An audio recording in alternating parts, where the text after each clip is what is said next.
guess we'll never know how much better the economy could have been if we didn't have all this interventionism, because that's all it is. The more they inflate, they need to inflate to keep Wall Street whole. Hello, everyone, and welcome back to Risk. I have a very special guest with me today. I have Mario maneco64 on YouTube. Is that correct? Yeah, that's right. So your channel goes back a while. I mean, you put up a lot of videos. You've been at this a really long time. And what I like about your channel is you're always putting up current events and you're analyzing them. You also have occasional guests. So how did you get into this whole project of yours? Well, I'll start from the beginning with my background, financial career background. I started at a small private bank in Geneva in the late 80s. And then I moved to London to work in the bond markets. Actually, in the beginning, it was just treasuries and other government bonds and cash market. And then I moved into the futures and options for government bonds. My clients were not private clients. They were institutional clients, like big banks, mutual funds, corporate treasuries, those kinds of people. And yeah, I worked there for 20 years in the city up until 2012. My firm shut down my department at that time, and I tried to get back into the city, but it was tough. And I thought, well, I'm going to try something new. And I bought into a pawnbroking franchise. I ran a shop for a couple of years. It didn't go badly, but there's a lot of pitfalls in owning a business on the high street or Main Street. So I shut that down. And then I had to reassess things towards the end of 2014, beginning of 2015. At the time, I was watching a few YouTube channels. My daughter had told me about YouTube a few years before. She was really into YouTube, not watching television anymore. And there was a YouTube channel called JSnip4. And he's still around. He's now JSnip42 because I think they deleted this channel. But he spoke a lot about silver and also the housing market, the collapse in '08, and how he was able to basically get away with paying his mortgage. And he's an IT guy, but he had a lot of viewers and subscribers, and I thought I could do that. And I actually got in touch with him to speak with him about setting up a YouTube channel. And so in late 2015, I started making videos, and I decided that I was going to try to inform the public about markets, how I would normally do it to my institutional clients. I know the average person out there doesn't know a lot about the markets and economics, but that's what I try to do, explain to them about it. And the gold and silver side of it is more personal. I got involved in gold in 2002 while I was still in the city, mainly because my private pension didn't do very well after the dot-com bubble burst, and decided to buy some gold coins just to see what it was all about. And ever since then, I've gone down the rabbit hole, and I've learned everything about sound money, gold, silver, and the fact that the system that we have is not a system. It's like John Exter, who was a former Fed employee or director, New York Fed. And he also helped found the Central Bank of Sri Lanka. At the time, it was called Ceylon, the country, and also the Philippines. He said, we have an IOU nothing system. That's what he said in 1972, after Nixon closed the gold window. So, and that's how it's been. I mean, it's tough. Sometimes I wonder, will I have a subject to speak about today? But somehow I always find something, and I try to look at history and see how it compares to what's happening today. Because you must do a lot of reading and a lot of research to keep doing what yeah, you do. yeah, I do. I mean, that's what I do. I love reading, and I basically watch the markets a lot, even though short-term moves are frustrating, but it helps.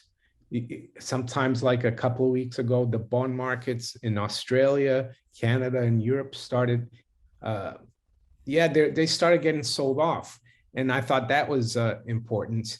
And now they've calmed down. But yeah, I'm always reading, always watching things. Yeah, you need to get out as well, of course. I play golf quite a bit, take Billy out for a walk and other things. Yeah, that's my job, watching things, reading things, from the FT to the Daily Mail or anything else, and trying to get hints of what's going on in the world. And yes, what's going on in the world right now is really crazy, in my opinion. So when you were doing this for your institutional clients, were there things that you couldn't say that you wanted to say, or have you kind of evolved since that time by doing research and learning that there are things now that you probably would say to them that you didn't then? Well, it depended on the client. I mean, in the 90s and early 2000s, I used to work a lot with Italy, and there were some fund managers that I got along better with. And they would call me first thing in the morning to see what I thought. And I was always critical about politics and governments and big governments. So that's nothing new. And they listen to it. They might not agree. At the time, I wasn't into gold or silver or the money system. But after 02, 03, especially with Bernanke coming out in 02 and talking about helicopter money, yeah, there were some clients that they just wanted to know where things were and they wanted to trade. Others, like to have a long chat. One of them, later on in my career, and now he's one of the big banks. He got involved because of me in gold and silver. So yeah, they were, some were open to it, some didn't really want to know. But yeah, it just depended on the client. So, as the world has evolved since that time, do you see precious metals playing a more ever increasing role in it? Do you see increased political heavy handedness into the markets and a move further and further away from capitalism like we've been experiencing? Yeah. So the first question about precious metals, I think it's more important than ever, even though the mainstream financial press, the central bankers, bankers and other people in the mainstream, they talk as of gold and silver as just a commodity. I don't think it is. And I think deep down the people at the top know it isn't just a commodity. And you were just asking me about my clients. Actually, I had a client in New York. He was a really nice guy, but he worked from one of the big New York banks. And I used to talk to him about gold as well. And he actually told me that he worked for the treasury of this bank, and he had to go a few times a year to check the gold room at the New York Fed. And I always thought that was weird that he would do that. I think it's because the New York Fed is partly owned by these big banks in New York. So it's interesting that the guy from the treasury, my client, used to go check the gold room at the New York Fed. It And sounds like they actually treat it a little bit more than a commodity if they have to check it several times. yeah, I even remember I worked for Citibank in the mid 90s here in London for a couple of years, and their office was still was not at Canary Wharf. I don't know if you know Canary Wharf. That's the new financial center of London. It's got all the big high rises, but Citibank used to be in the West End in the Strand. And when I joined there, people used to talk about the gold room. There was a gold room in the basement. So yeah, it's still part of the system, I think, even though they don't want people to know that it is. They want the general public just to trade, maybe speculate in gold and silver in ETFs, but never to buy the real things and get outside the system. I saw an article the other day. I usually don't buy the Daily Mail, but I decided to buy it on Saturday. And on the financial section, there's a guy who comes on the radio a lot and on TV. And he said, you don't have to be a gold bug to like gold. And he gave some good reasons. But at the end, he said, oh, you should buy these ETFs or these trackers, but didn't say, oh, go go to a dealer and buy some sovereigns or silver bars. So that's the situation, and that's what I try to tell my viewers. Even though it's up to them really, if they want to trade gold and silver paper, that's up to them. But if they, I tell them if they really want to be outside the system and hedged outside the system, and they might want to be outside the system as well because they don't want to finance this financial system, because by having your funds with the banks, it's actually legally an unsecured loan. So you giving them firepower. So that's why I always tell people to, yeah, to get physical, the silver squeeze here. So, I recently interviewed Ali Chehade, and what a fascinating guy and story. He lives in Lebanon. Lebanese banks basically froze everyone's money, so you have no access to it. But what was interesting is no one that he was aware of was really trading in precious metals, where you would think that that would be the scenario that would unfold. Perhaps things are being done under the table there, but it's a very real threat if someone else is custodian of your assets, because at any time they could just say, well, you can't get yeah, it. I interviewed him as well, and what happened in Lebanon was similar to what happened in Argentina some years ago. Yeah. I think in Argentina was in the 90s when they pegged the peso to the dollar. It was 1 to 1, and for years that worked.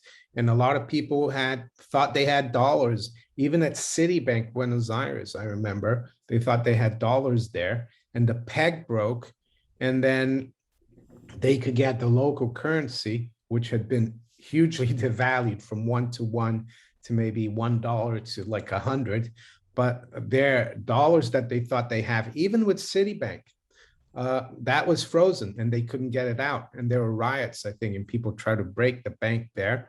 But they could have the crappy local currency. And the same thing has happened in Lebanon. And Ali told me that for 20 years, the rate never changed. It was $1, 1,500 liras or pounds.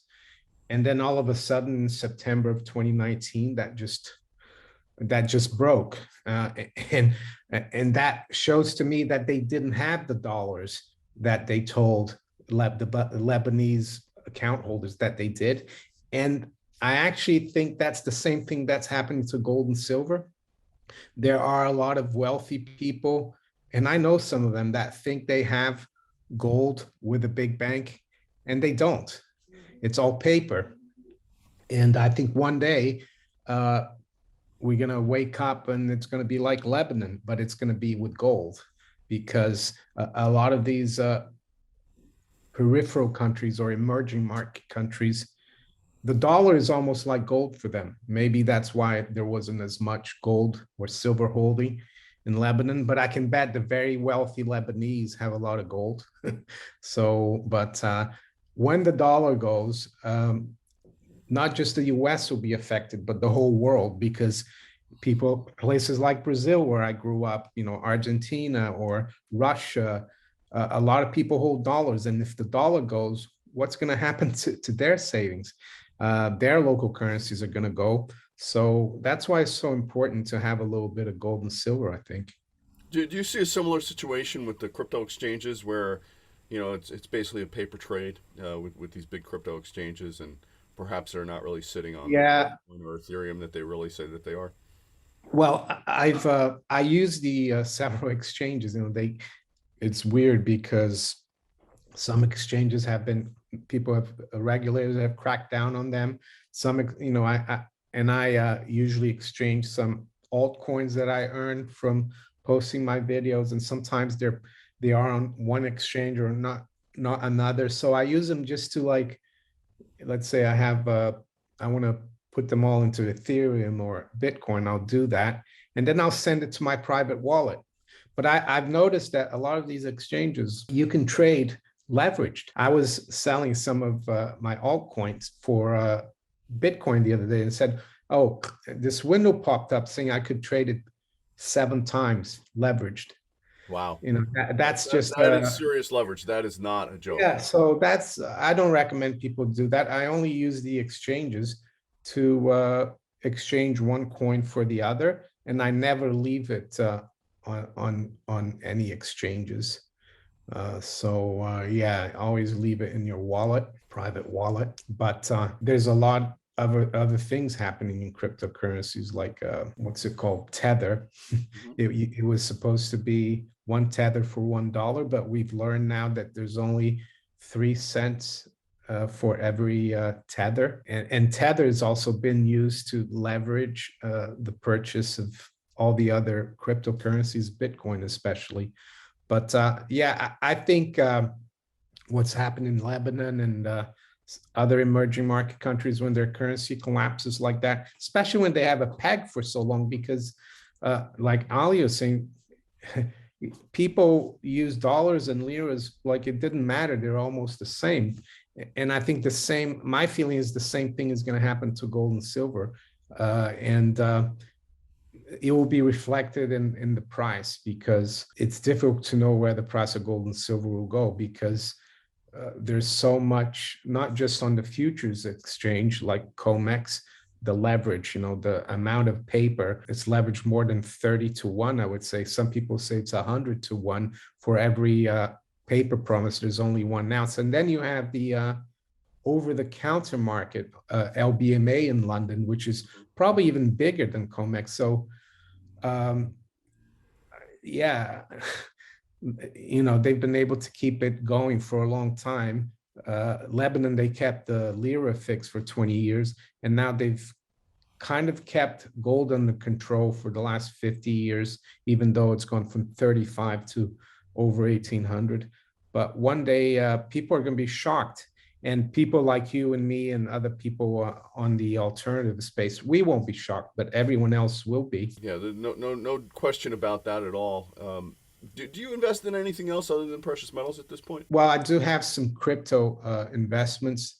I bought into a Bitcoin Capital 3 fund in 2016. It's run by Max Kaiser and Simon, forgot his surname now, but it's Bank to the Future. So I have some of that. I didn't put much into it, but it's worth quite a bit now.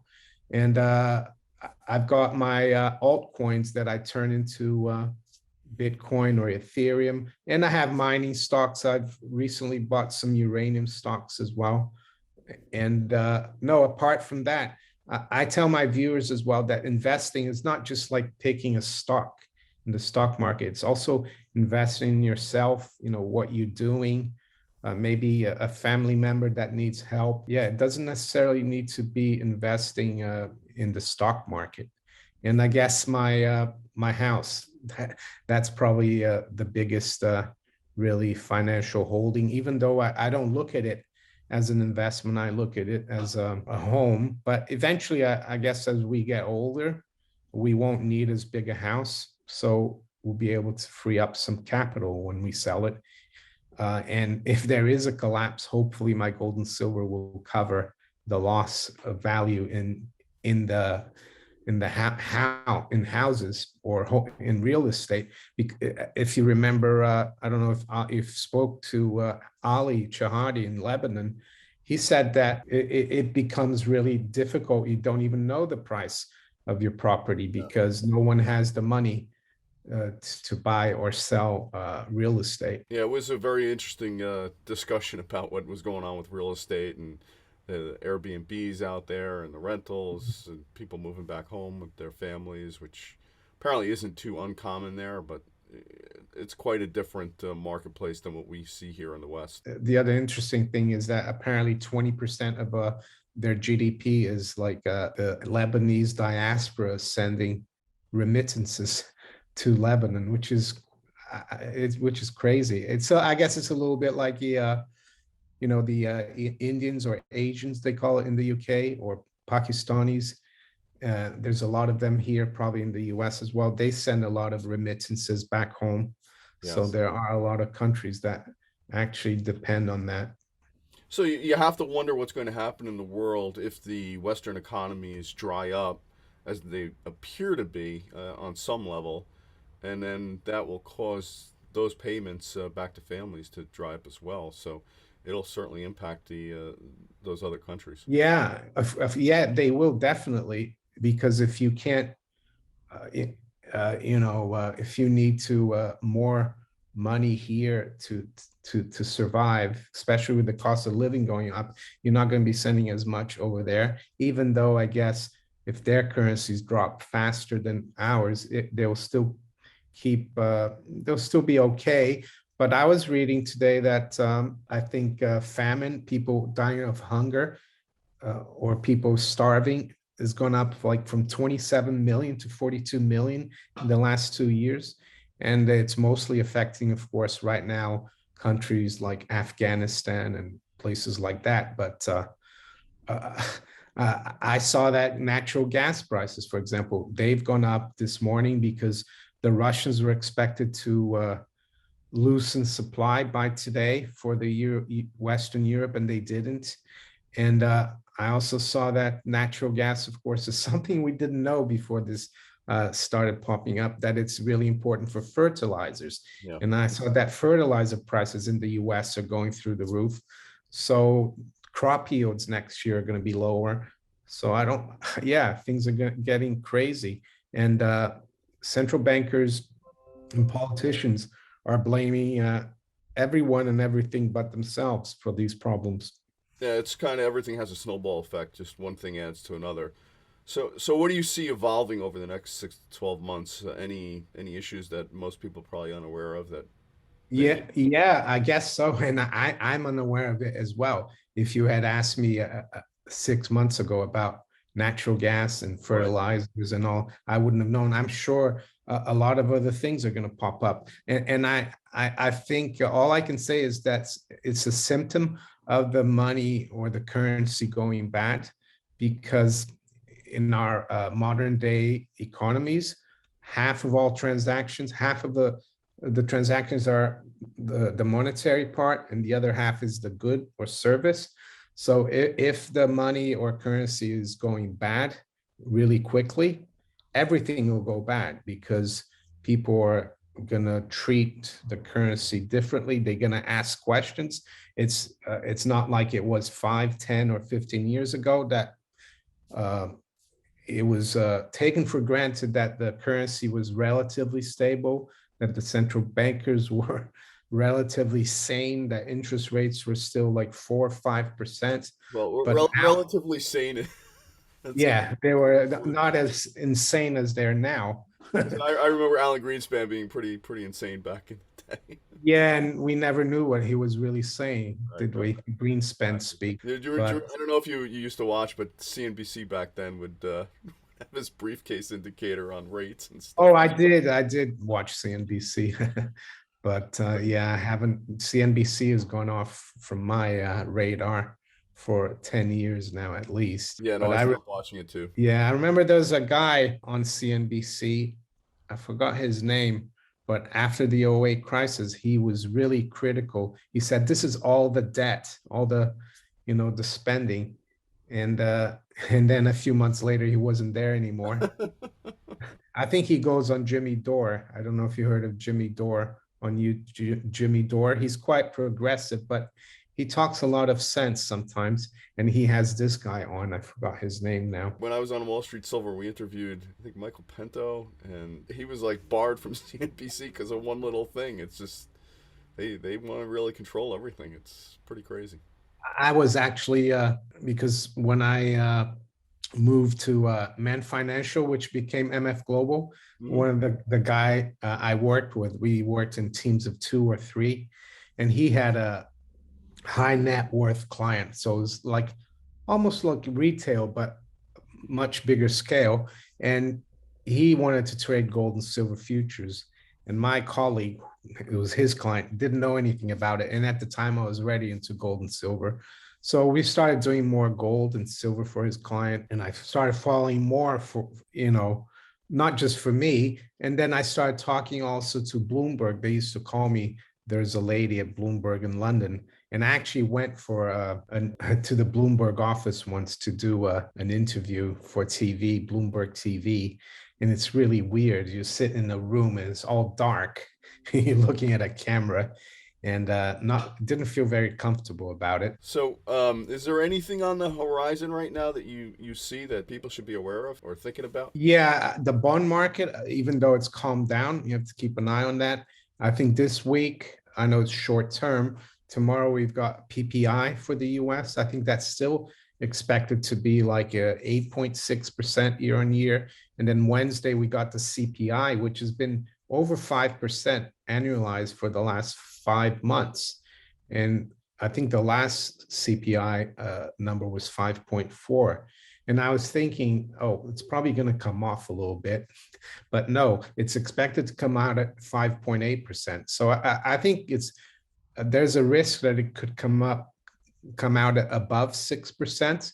That would be interesting to see what the market does. But it seems like right now the bond markets have calmed down.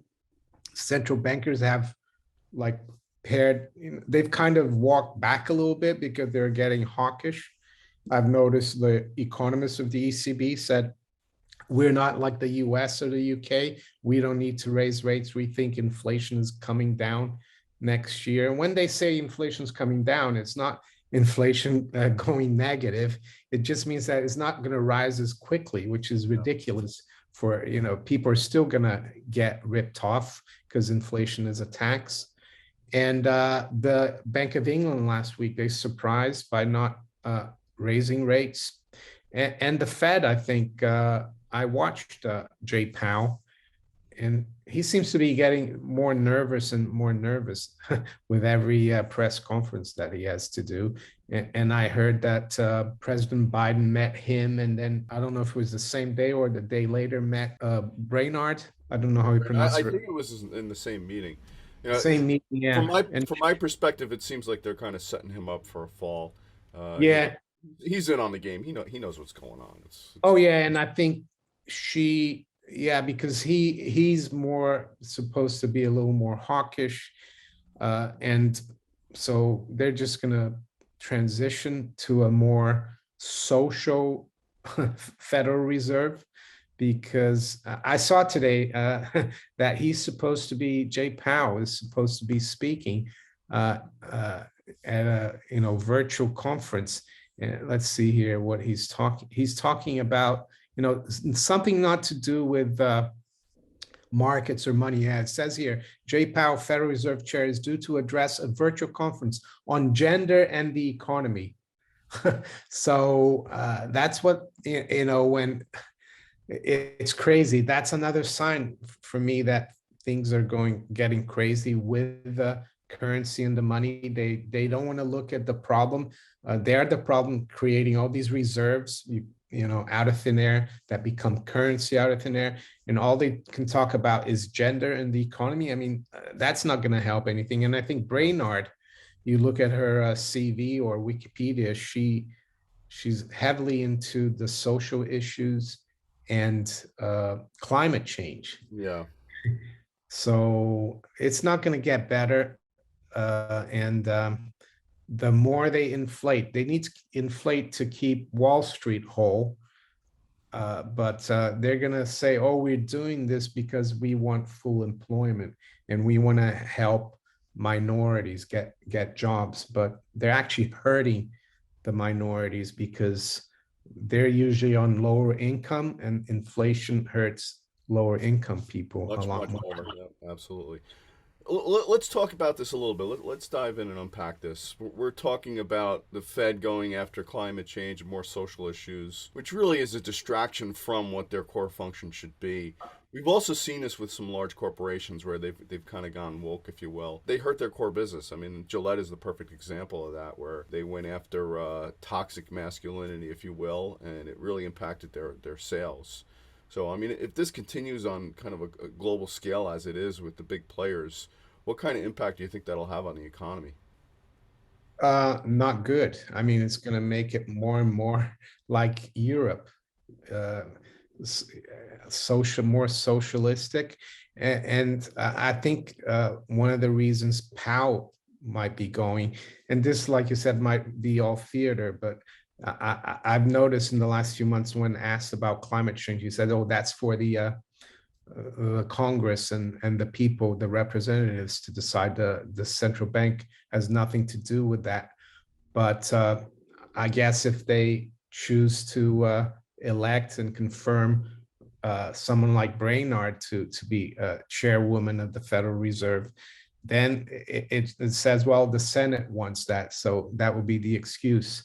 So I think it's just a transition, and no, it's not going to be good because um, I've got nothing against um, doing things to improve the environment, for businesses to not pollute, but when it's done from a central authority like this great reset and build back better, governments always, they always waste capital because these politicians, if they were good investors and business people, they wouldn't be politicians.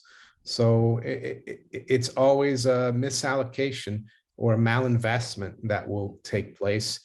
And maybe they'll come out and say, yeah, GDP grew by 5%, but they won't say that the deficits were running at 5 or 6. And I guess we'll never know how much better the economy could have been if we didn't have all this interventionism, because that's all it is. I mean, I've lost track of all these infrastructure packages that have gone through. I think the latest one is 1.2 trillion, and I'm sure they've got a lot more in the pipeline. But I think politically, though, it looks like things are changing in the US, and we could see maybe the Republicans get back control of Congress next year. But that's a long way away, and that's why I think they're going to push.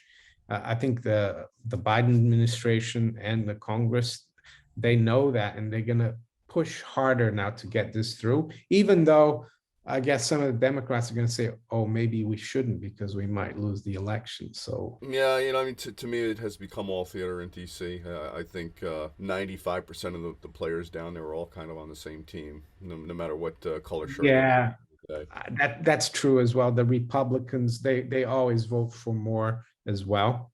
Yeah, And don't forget, under the previous administration, I think the budget deficit was running at 5%. And that was in 2019 before yeah. the crisis. Yeah, and I obviously I've seen more and more global influence through organizations like the World Economic Forum. You hear the slogan "Build Back Better," and it's not just coming out of DC. Yeah, here as well, I think the Conservative Party, which is in power, or the Tories here, they had their conference. They have the conference, I think, every October or something. And they spend 2 or 3 days making speeches in a seaside resort somewhere.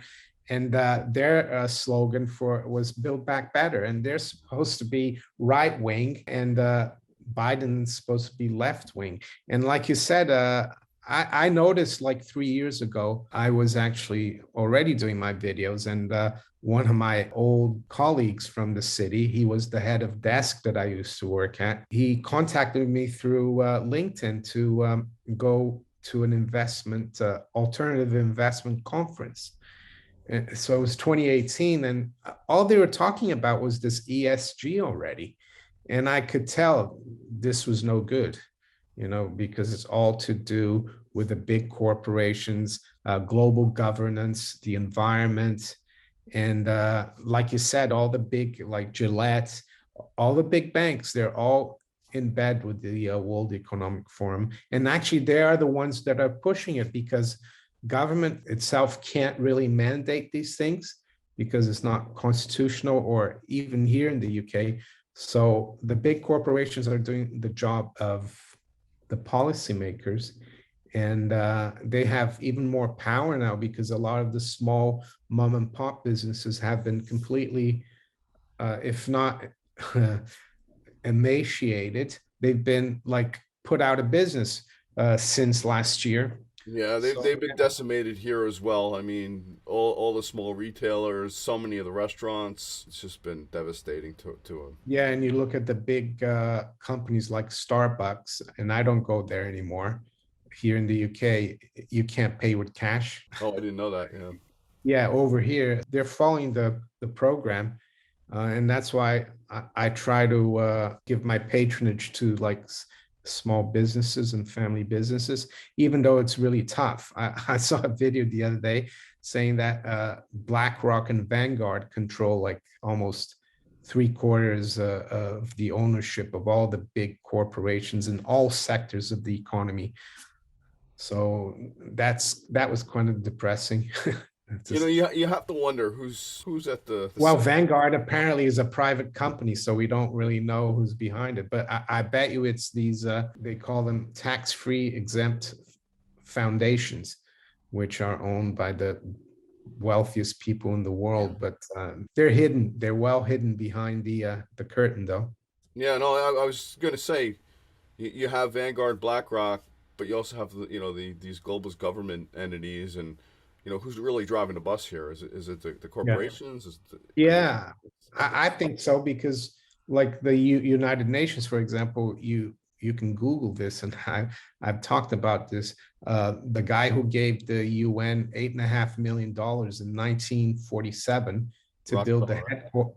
Yeah, J.D. Rockefeller III, and he was doing it on behalf of his dad.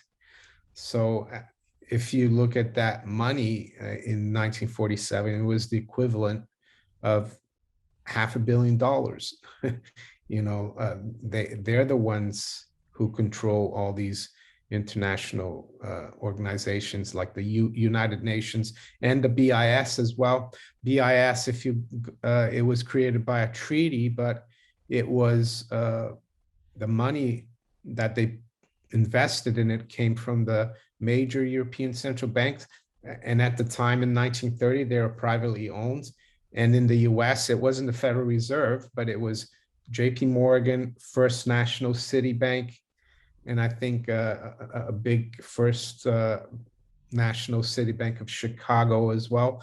They are the major shareholders in the BIS. So, and the BIS and the World Economic Forum, they're all linked. Yeah, they certainly are. It's what's so frustrating to me is everything is out there. You can look it up, you can verify it, but no one even goes looking. I mean, just people just have no idea what's Well, going on. It's driving me yeah, nuts. I've been looking at this for like 20 years and I've read a lot, I've researched a lot, I've listened to many people, like Norman Dodd. He spoke to G. Edward Griffin. I highly recommend that interview in the early 80s, Norman Dodd with Edward Griffin.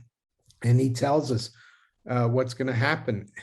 But you tell that to someone, they think you're crazy, Yeah. even though they haven't looked, they've only read the newspaper. In the newspapers, they're controlled by the same people who control the game. As are the networks, the major networks. Yeah. I would imagine the BBC as well. Oh yeah, BBC. A few years ago, the chairman of the BBC, and it's a corporation, the BBC. The chairman was Marcus Agius. Seems like harmless, but you look him up. He's originally from Malta, and he's married to Lord Rothschild's daughter, or one of the Rothschilds, and he was the chairman of the BBC. So there you go. It's a large club and we're not in it, right? Yeah, yeah, George Carlin. Exactly. Mary, I won't take up any more of your time. I really appreciate you coming here and discussing all this. It's been a great discussion as I expected, and I wish you a great week. Oh, thank you very much. And thank you for asking me to be on your new channel. And good luck. I appreciate that.